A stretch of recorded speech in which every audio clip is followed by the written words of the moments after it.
The story claims that it has got evidence of sorts that actually the Indian government was behind an assassination campaign. Roughly 24 terrorists who have died under mysterious circumstances in Pakistan were part of this so-called or an alleged assassination. It could start influencing Indian elections. It could probably turn the electorate against the incumbent government in India.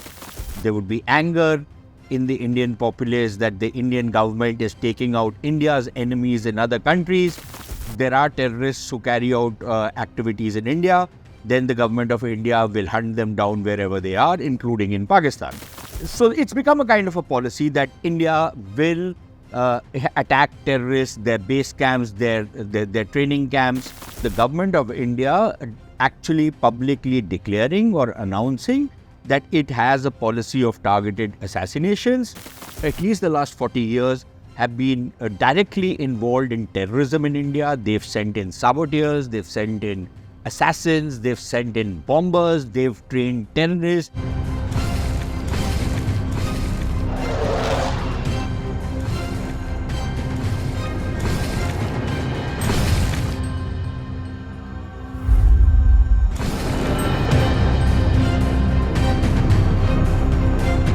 A recent story which appeared in the British newspaper Guardian has caused a lot of flutter within India as well as outside India, particularly in Pakistan. And the story claims that it has got evidence of sorts that actually the Indian government was behind an assassination campaign to take out, eliminate terrorists who have been involved in activities inside India, who've been responsible for the deaths of dozens, if not hundreds, of people in India. Now, these allegations have been doing the round for some time. The first time they really came into the public domain was when the Canadian Prime Minister Justin Trudeau shot his mouth off. Subsequently, there have been some charges laid out in the United States, and then the Pakistanis piggybacked on those charges to claim that roughly 24 terrorists who have died under mysterious circumstances in Pakistan were part of this so-called or an alleged assassination plot being hatched by India. There was nothing new in the Guardian story, despite the fact that it claimed that it is some kind of path-breaking investigation. There was nothing of the sorts, because these kind of stories had appeared in the past in various newspapers, in web portals, all kinds of news media organizations, and these allegations, insinuations have been made from time to time. But nothing concrete has ever come out, and in these kind of things, nothing concrete ever does come out. Now, frankly, the timing of the Guardian report, perhaps the Guardian, because it lives in a kind of a woke world of its own, it imagines the world to be something which the world is not. It probably thought that if it was to publish a story like this, it could start influencing Indian elections. It could probably turn the electorate against the incumbent government in India, and probably even, and perhaps that was the best expectation of the Guardian, because we know what kind of person their journalist or their correspondent in India, who is one of the three people who've written that report, is, and what are the kind of nonsensical stories she's been filing from India. But that's besides the point. The important thing is that even at an ideological level, the Guardian has its knives out for the current government in India, the Modi government, and frankly, if it thinks that it could bring him down a notch or two, it would be happy to do it. Now, it's another matter that nobody reads the Guardian in India. It does cause some kind of a flutter once in a while, and that also among the chattering classes. But among the masses, these kind of newspapers, Western newspapers, have absolutely no traction whatsoever. And yet, this particular story has become something of a deal, simply because this is election time. Now, it's working on the ground in ways that the Guardian probably didn't expect or did not want, which means that the Guardian, if it thought that there would be anger in the Indian populace, that the Indian government is taking out India's enemies in other countries, and the people would vote against the government, then I think they really need to get their heads examined. They really need to have somebody who's not living in a parallel universe, but is living in India, to understand what the Indian public actually feels, if indeed such a campaign was a part of government policy.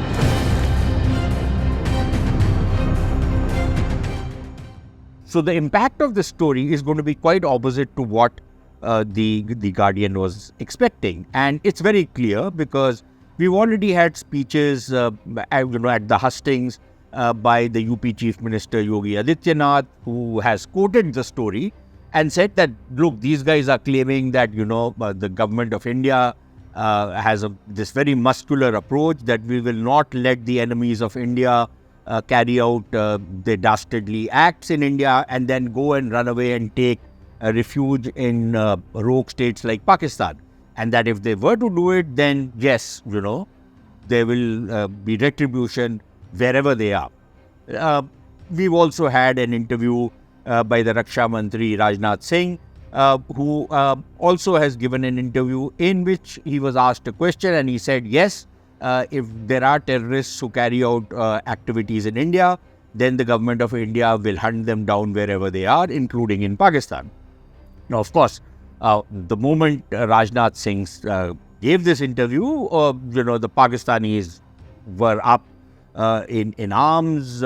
We've got this evidence. This is a confession from the Indian side, which is utter nonsense, because Rajnath Singh is a very seasoned politician, and what he said perhaps was somewhat loosely framed, but it was very clear that what he was talking about was that since around 2016, after the Uri attack, when the first surgical strikes took place inside Pakistani territory, not actually Pakistani territory, actually Pakistani occupied territory in what we call POK, there has been a kind of an in-Kuwait policy. It's not a very well fleshed out policy.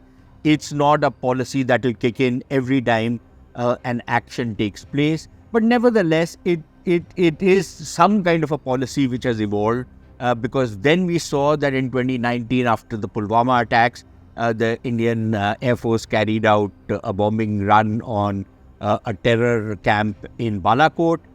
And so it's become a kind of a policy that India will attack terrorists, their base camps, their training camps, their safe havens inside Pakistan, if any action by the Pakistanis crosses a certain threshold of tolerance of the Indian side. Now, the difference is that this is a kind of a declared policy, in the sense that both times that this kind of an action was carried out, it was declared. It was declared publicly, it was declared officially. So that much is very clear. But this is very different from the government of India actually publicly declaring or announcing that it has a policy of targeted assassinations. Now, there are countries which carry out targeted assassinations. It's being done from around the world, including Justin Trudeau's dear old papa, the old man Trudeau. When he was Prime Minister, he had tried to eliminate somebody in France. The Americans are notorious for it. The Russians have done it. The Brits do it. But generally, these kind of operations are never acknowledged. They are done, and everybody keeps their mouth shut. And of course, the Israelis are past masters at it.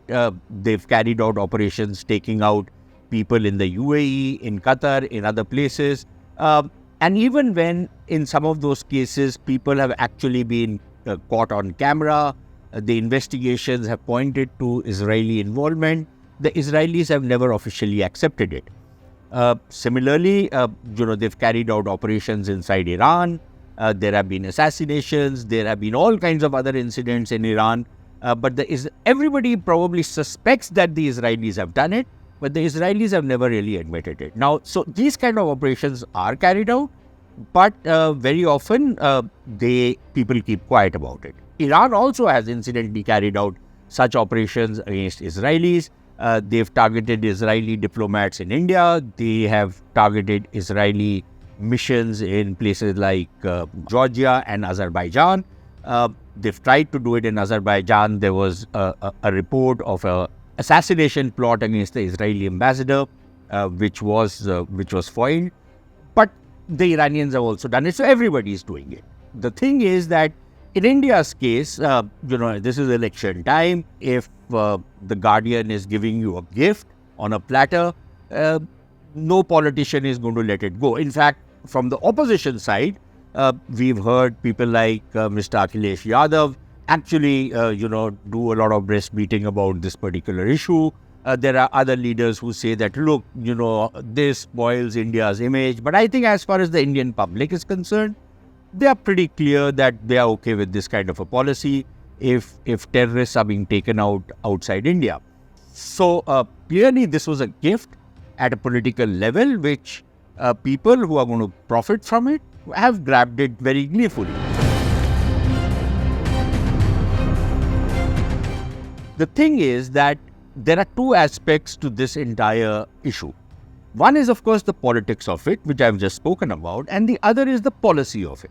Now, officially, the government of India has declared that this policy of targeted assassinations has never been the policy of the government of India. The Ministry of External Affairs has declared it. The External Affairs Minister, Dr. Jaishankar, has declared it on multiple forums, multiple times. So, officially, this is not the policy of the government of India. But should it be a policy of the government of India? I think that's a question that we actually need to start asking. Now, there are countries like the United States which have some kind of a policy on these kind of operations. These are not operations which intelligence agencies or other organizations decide. These are decisions taken at the highest levels. Executive orders or executive sanctions are issued. There is a kind of a legal process which is undertaken. People can quibble about that legal process. People can raise a lot of questions that even that legal process is illegal. It's extra constitutional. You can go into whatever hair splitting you want to do. But the fact of the matter remains that countries like the United States and other countries, when they take these kind of decisions, they are taken at an executive level, and there's a process. So I think perhaps maybe there needs to be a process like this in the case of India as well. Now, should we have a law, perhaps a law which says that these kind of operations to preempt a terror strike or to prevent a terror strike or to punish a terror strike are par for the course. This is going to be part of the Government of India policy. Now, this is something which government and the political leadership in this country across the aisle, it has to be a bipartisan approach, because today you have one party in government, tomorrow it could be another party in government.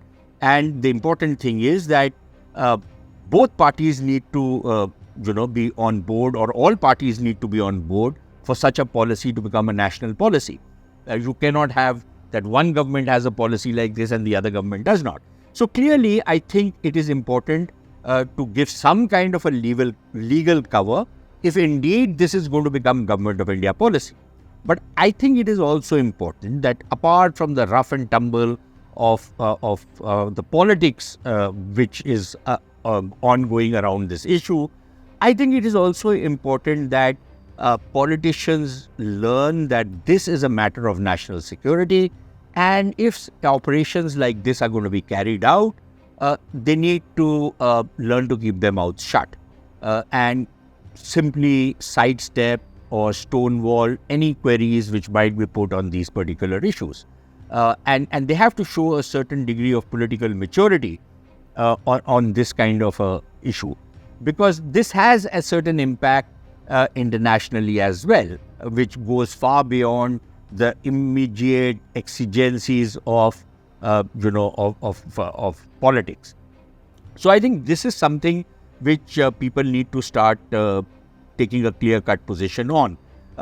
And then, of course, there is the entire issue that if you are going to carry out operations like this, there will be times when there will be setbacks. Now, if you start making this a political football, then the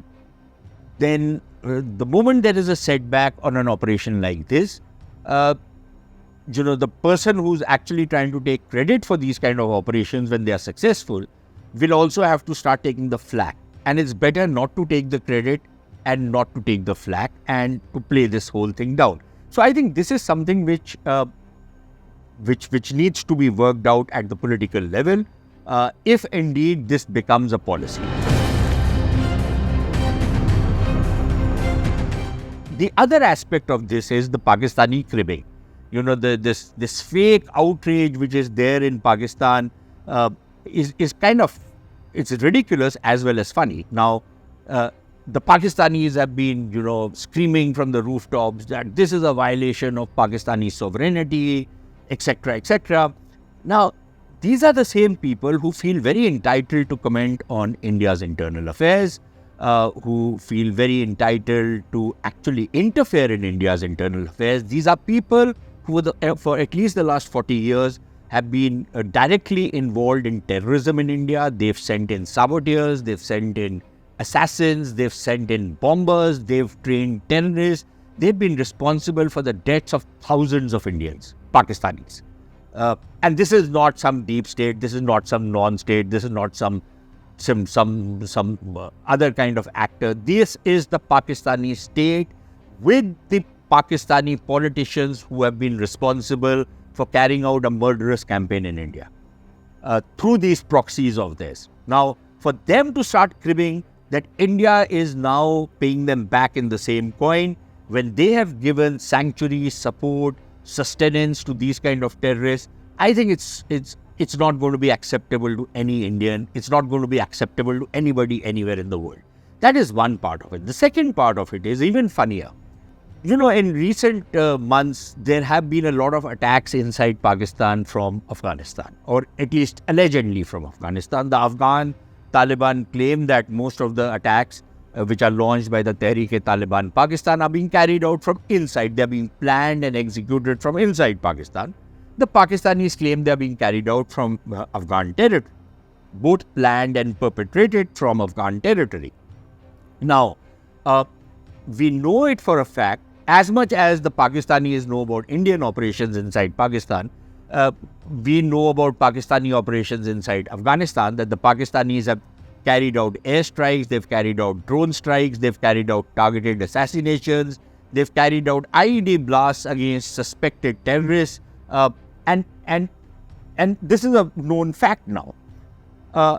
So the Pakistanis think that they can go into another country like Afghanistan and carry out these kind of operations, but when the same thing happens in Pakistan against elements which have been sponsored by the Pakistani state, then there is some grave violation of territorial sovereignty and integrity. Now, clearly, you can't have double standards on this kind of a thing. Actually, countries do have double standards, but they can be called out. And I think Pakistan needs to be called out on the kind of policies they've been taking. And the last point I want to make is that I think we need to start accepting that this is now a kind of a new normal. When states sponsor terrorism, like Pakistan has been doing, they give safe havens to terrorists, and normal diplomatic channels or political channels or legal channels are not allowed to function. They are sabotaged or they are stonewalled. When something like this starts happening, then countries will be forced to take extraordinary steps. And if indeed India has started taking certain extraordinary steps, and I don't know whether we have, but if indeed we have started taking these kind of acts, then I think we are entitled to carry out this because of how the Pakistanis have behaved over the last so many decades. Now, the final point is that if this is now going to become the Government of India policy, then I think we need to be both open about it at one level, and we need to be absolutely, be able to carry out whatever action we want to carry out, but without ever doing any kind of grandstanding on it. And I think that is something which the security establishment in India will need to work on as we move forward. And once this election cycle is over and proper policy making restarts, I think this is something which we will need to start focusing on.